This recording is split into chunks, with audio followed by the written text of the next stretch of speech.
Okay, time for a new video. Welcome back to my channel, or hello if you're new. This is yet another Eurovision 2025 related video here on my channel, and another reaction type video as well, because right now I am moments away from listening in full for the first time, at pretty much the same time as everybody else, to the French entry for the 2025 edition of the Eurovision Song Contest, which, as we all know, will take place 2 months from now in Basel, Switzerland. As always, you're welcome to let me know your thoughts on anything I discuss in today's video by leaving a comment down below, and as always, there are links in the description to my other social media pages. Check them out if you so wish.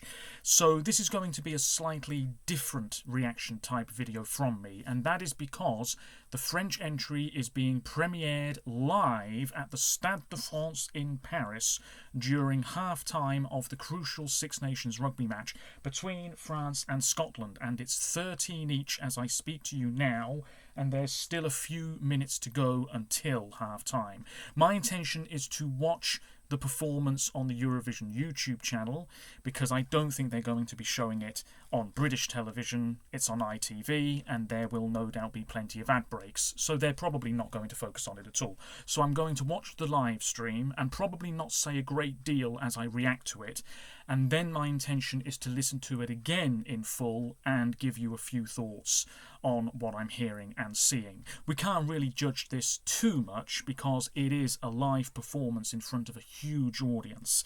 We will have to wait until Basel, of course, to see what it's like there, but also we'll have to check out the studio version when that surfaces. As I speak to you now, we don't even know the title of the French entry, but we've known their representative since January. It was an internal selection, and this woman is a big deal in France. Her name is Louane, real name Anne Pécher. She was born in November 1996, so she's 28, and she's from the northeast of France. She came to prominence over a decade ago after reaching the semi-finals of France's version of The Voice, and she's released a whole bunch of albums over the years, all of which have charted in the top 8 in her homeland, which is quite impressive. She's also had some success in Belgium, moderate success in Germany, and some success in Switzerland. Of course, she's released loads of singles in that time as well. Jour 1, Avenir, Si t'étais là, and 2 singles last year, including Les Étoiles, the Stars, which is a really lovely track. Luan is really successful, there's no doubt about it. I think it's a real coup that France are being represented by her this time around. She's also done a little bit of acting in the past. She is in a relationship and she has a child. It says here she has 4 sisters and a brother. Her father was French, but the son of a Polish mother and German father, and her mother was Brazilian Portuguese. However, they both passed away during Luan's teenage years, so I have a sense that this song is going to be emotionally taxing for her, perhaps. Certainly, I am expecting it to be sort of a ballad, and very powerful. So let's hope that she really delivers. It's a big venue, a big crowd, and the expectation for this is absolutely extraordinary. I cannot remember the last time a song reveal was getting so much buzz. Now, maybe that says a lot about the quality of this year's competition. Maybe it's not that great and people are hoping Luan saves the day. I don't know. But also we have to remember that she is a pretty big star, so there's obviously some anticipation there. Now, there's still a few minutes to go, and it's a very close game, this. In terms of France's history at Eurovision, they've won 5 times, but not since the late 1970s. Specifically looking at their form over the past decade, it's not been dreadful. If anything, they have turned a corner ever so slightly, and I think they really are trying now to get another Eurovision victory. In 2015, it was N'oubliez pas by Lisa Angel in Vienna, 25th place, 4 points. Not brilliant, on second in the running order. It was a ballad, quite nicely performed, but nobody was really loving it that much. In 2016, we had Amir, likeable guy, likeable song, quite catchy. Not much to the staging, it has to be said. J'ai cherché, 6th place, 257 points. Juries liked it, public also liked it, but maybe not quite as much as we first thought. In 2017, we had another performer, beginning with the letter A, Alma, with Requiem. This was last in the running order in Kyiv, 12th place, 135 points. Juries didn't like it as much as the public. She was alone on stage, really quite classy pop, I think is the best way that I can describe this one. Really liked the visuals going on behind her as well. In 2018, we had one of the favourites to win on the day of the final, Madame Monsieur with Merci. This finished mid-table in the end, 13th, 173 points. A little bit underwhelming, that result, it has to be said. There was that sort of hand movement in the final third that really got the crowd going. A really beautiful, quite simplistic track, beautiful melody. But clearly, it was lacking something because people didn't vote for it in big, big numbers. Still a very solid entry, though, that's what I'm trying to say. In 2019, we had Bilal Hassani with Roi, and this was one of the favourites to win on the day of the final as well. Pretty classy stuff. 2 dancers, if I remember correctly. Clearly a message to this one. 105 points, yeah. This flopped a little bit, it has to be said, but still a pretty solid entry. Then we had Tom Labe, who performed his song on the Eiffel Tower, let's not forget. But I don't remember there being much hype about him, and I don't remember there being a great deal of excitement about him performing on the Eiffel Tower. Anyway, his song, which I think was written or co-written by John Lundvik. Yes, it was. And Amir, interestingly enough. Anyway, it was really quite schmaltzy stuff. Really, really, really simple. Quite cheesy. Nobody was really hyping this one up at all. I think there were 2 versions of it. Anyway, he never got to go to Eurovision because it was cancelled, and then a year later, in Rotterdam, we had Barbara Pravi, who was excellent. Timeless, classic, well-delivered ballads can always do well at Eurovision. They never really go out of style. You're playing it safe, but sometimes a really well-done ballad can absolutely, work wonders for you at Eurovision. Voila was the name of the song. 2nd place, 499 points. Juries liked it. Public were on board with this as well. There was not much to the staging at all. Black outfit. She just stood there pretty much motionless for 3 minutes, waving her arms about towards the end, really going for it as well. But it was so simple, remarkably simple. There didn't need to be anything else to it. And the points poured in, and it was a job well done. In 2022, we had Fulen performed in the Breton language by Alvan and the Hez. This was the guy with the 3 women. 24th place, quite disappointing, but a pretty up-tempo, somewhat energetic number. Green lighting, flames, quite catchy. For some reason, it just didn't connect with people as much as we first thought. Then we had Lazara, this diva in Liverpool with Évidemment. 16th place, disappointing again, 104 points, but still a pretty solid entry. She was on top of this podium, if I remember. The French flag lit up behind her at one point, the falling rain, pyrotechnics. Really nice. But clearly people were in the mood for something else a bit more that year. And then last year, again, a very, very simplistic ballad, but it worked wonders for Slimane, incredible vocalist, that moment where he stepped back from the microphone. Mon Amour, 4th place, 445 points. Juries liked it, public liked it as well. What are we going to get from Luan? Well, is she performing yet? No, she isn't. I've just clicked on the live stream. It is half-time now, and France look like they're fumbling the bag in the rugby, so maybe they can save the day, and Luan can motivate the French to go on and win the match, and indeed the Six Nations. So yeah, this is where it gets a little bit messy for me, because obviously this is a sort of live reaction, and I want to listen to the song in full and not really say a great deal as I'm checking it out. They're not showing it on British TV at the moment, I can tell you that much. Lots of people are tuning in. I'm going to get rid of the chat. Well, the expectations are enormous. Do we have the title of the song yet? No, we don't. I've seen a rumour or 2 within the past couple of hours suggesting that it could be called Voyage, like the Swiss entry. I've seen some people say it could be called Toi et Moi, You and Me. I've seen some people say it could be called something else, I can't remember, but I've seen a few suggested C'est ma vie, like the Dutch song. That's one of the other suggestions I've seen. Luan posted a video to her Instagram page earlier on. Watch out for the tornado is her Instagram handle.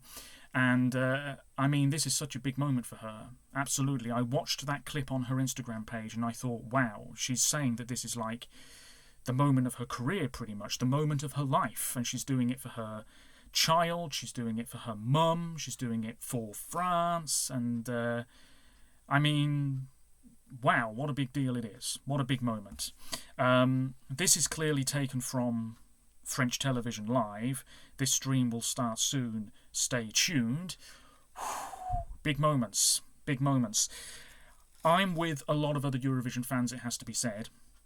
At the moment, it looks as though it's going to be Sweden or Austria winning this year. Austria, the jury vote, Sweden, the public vote. That's the way it looks at the moment. And if this French entry, I'm trying to say, if that doesn't quite hit the mark for a lot of people, then maybe it really is just going to end up being Kai versus JJ in Basel in May. I don't think there's many really, really serious contenders this year. I've got to be honest with you. Usually that field narrows down a little bit, if you see what I mean, right before the competition is upon us. There might be 7 or 8 front runners, and then it becomes 6, 5, 4, and that number becomes smaller. But it feels as though at this stage, this time around, there's really only about 2 or 3 songs capable of winning. That's what it feels like. France are one of the favourites, but they could tumble in the odds very, very soon. We still have no footage yet from the Stade de France. It is back on TV here in England.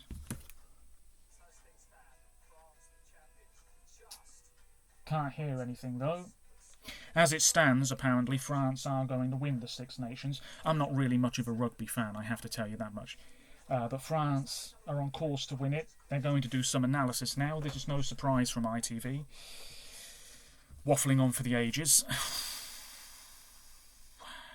Yeah, like I said, bit of a messy video this, because we don't know exactly when this is going to kick into life. Let me just refresh this. Nope, nothing yet. Surely in a moment, though. She might be performing on the roof. She might be... I don't know. Who knows? Who knows what's going to happen? The chat, which I will definitely get rid of in just a moment. Yeah, as I expected, talking a load of trash. It's usually the way with Eurovision-related live streams. Nobody's talking about what's actually happening, which at the moment is nothing. I will put timestamps in the description, obviously. We may have the studio version online very shortly. I don't know. If so, I will react to that in this video if I remember. Do we have the song title? No, we don't. Not yet. Very, very hush-hush. Absolutely, the UK could learn a thing or two about keeping things on the down low before the big reveal. Obviously, do let me know what you think about this. The intro has started on television in France, apparently, but not on YouTube. Not on YouTube. Yeah, you're going to have some people who are so underwhelmed by this, and it's about to begin. Holy smokes, here we go.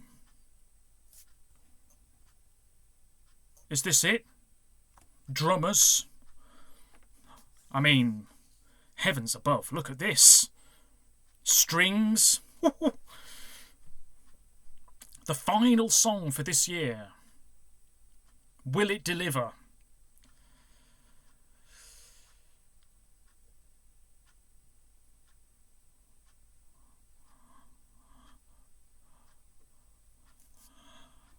Okay.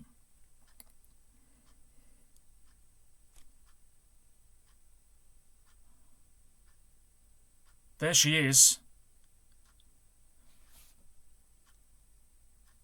Oh, hello.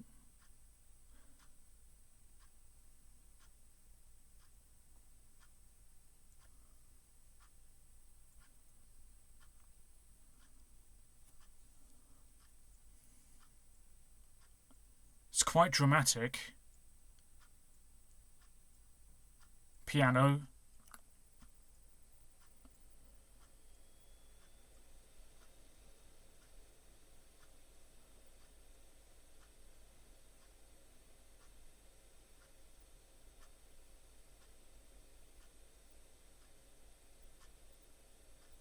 It's quite pretty. Is it called Maman? Said that on Twitter a short time ago. If indeed that's the case. It's building.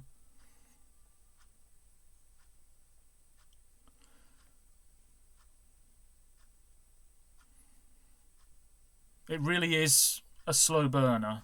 That's what it feels like.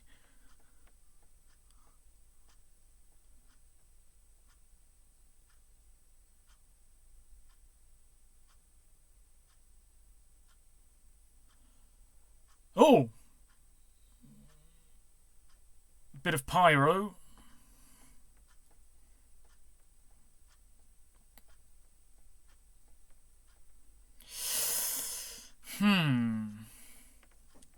I was hoping it was going to build up a little more.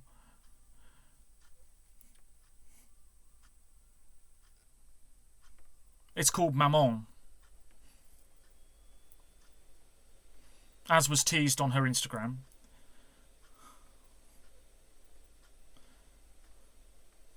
I've just loaded the chat up again. People are disappointed. Shock horror.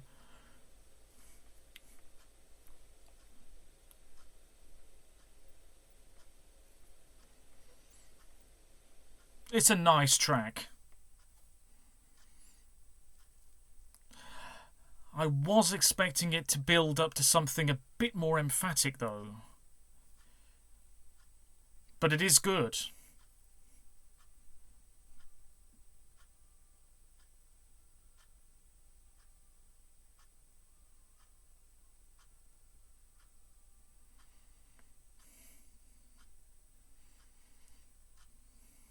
More fireworks.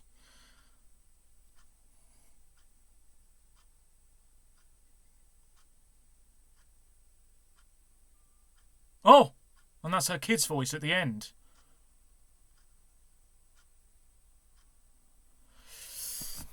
Well, well, well. Big moments for her, and that's the end of it. Maman by Luan for France. Well, I did say I was going to watch that back, but I think I've covered all bases, to be honest with you. Yeah, I'm not surprised. People are incredibly underwhelmed by that. If I have one slight criticism, I was expecting there to be this more euphoric moment towards the end. I really, really was. I'm just going to take a look. I'm looking on my Twitter page here. And some people are impressed with the vocals, but some other people are fairly disappointed. Well, I didn't mind it at all. I was engaged with it. It's a real slow burner. It's definitely the sort of song that I think the juries are going to appreciate more. I do believe Luan and maybe her team, I can't remember who it was, said fairly recently what we get in Basel is going to be different from what we've just had. In terms of the presentation of it, I don't think Luan is necessarily going to be on some sort of floating podium in Basel this May. But it's a really beautiful track, no doubt about it. I might just listen to a little bit of it again. Yeah. It seemed to be over very quickly, didn't it? I'll have to look at the lyrics. Looks great.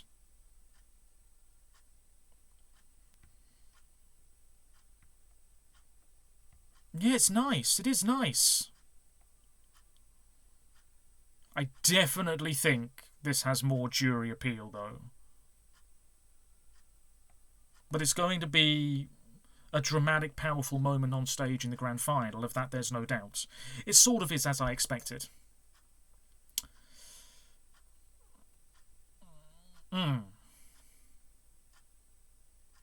Yeah. Holding her hand out there.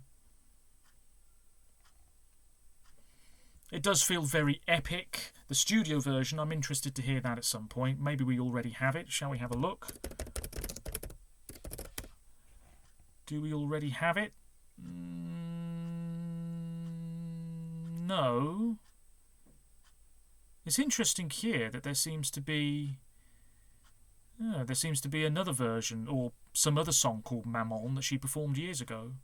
Anyway, I'm going to leave it because this video, for some reason, that video is now private. But anyway, let me know what you think about Luan's track, for France, Eurovision 2025. We now have the whole lot, and soon I'll be telling you my semi-finals running orders predictions. Let me know what you think. Until next time, thank you for watching, take care of yourselves, stay safe, and bye for now.